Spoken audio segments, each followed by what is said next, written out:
काय कारण आहे तुमच्या आंदोलनाचं? देशाच्या स्वातंत्र्य लढ्यामध्ये शहीद झालेल्या शहीदांचा आणि त्यामध्ये आपलं सर्वस्व योगदान केलेल्या स्वातंत्र्य सैनिकांचा इतिहास जो जाज्वल इतिहास आहे, गौरवशाली इतिहास आहे की त्यांनी आपल्या काही लोकांनी प्राणाची आहुती दिली, काहींनी आपल्या सर्व घराघरावर तुळशीपत्र ठेवून सर्वस्व अर्पण करून देशाचा स्वातंत्र्य लढा लढला. 150 वर्षाच्या ब्रिटिशांचं राज्य संपवलं.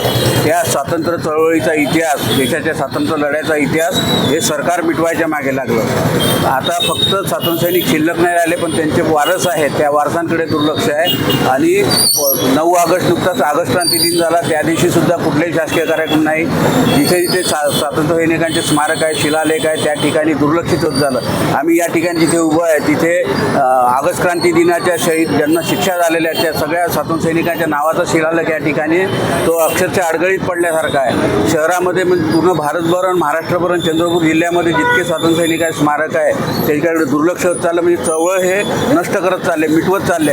आणि त्यामुळे आम्ही हताश होऊन, निराश होऊन की बा आमच्या पालकांनी एवढ्या याच्याने त्याग करून स्वातंत्र्य मिळवल्यामध्ये योगदान दिलं आणि ही परिस्थिती त्यांची यावी, म्हणजे देशाच्या पुढच्या पिढीला काय जाज्वल इतिहास सांगणार आहे. इतरही देशाला आता भारताला तर 75 वर्षच झाले स्वातंत्र्य मिळून, इतर देशाला 150 वर्ष झाले, पण त्यांनी आपला स्वातंत्र्य लढ्याचा इतिहास जागृत ठेवला आहे. भारतात गेल्या 10-12 वर्षापासून दुर्लक्ष होत चाललं आहे. राजघाटावर विदेशी पाहुणे नेले जात नाहीत, विदेशातले जे राष्ट्रप्रमुख आहेत त्यांना नेलं जात नाही. हा सगळा प्रकार आम्हाला अतिशय म्हणजे आम्हाला असं वाईट वाटतं की यासाठी आमच्या पालकांनी, आमच्या बापदाद्यांनी हे केलं का स्वातंत्र्य लढा, तो सर्व मिटवायचा चालला आहे. इतकंच काय तर आम्ही आमचं एक शांततापूर्व आंदोलन केलं होतं की कुठेतरी जागृत शासनाच्या लक्षात यावं म्हणून आम्ही इथे आमच्या वडिलांना जे शासनाकडनं सन्मानपत्र मिळालं होतं त्याच्या इथे आम्ही अर्पण करणार होतो.